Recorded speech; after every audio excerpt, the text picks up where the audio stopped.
Ek is vandag hier by Pretoria FM se bloedskenk jail en bail geleentheid.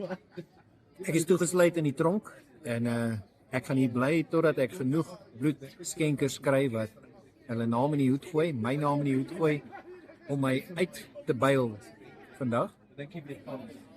Bloedskenk is 'n wonderlike geleentheid vir elkeen van ons om iets te beteken vir ons medemens.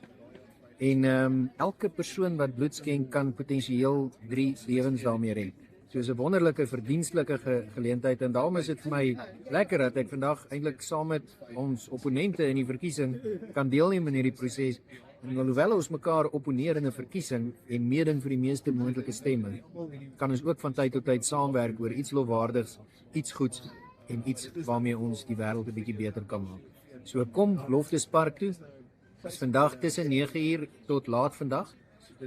Kom skenk bloed, kom gooi my naam in die hoed en maak seker dat hierdie ook sommer vir die 4+ 'n reuse oorwinning is.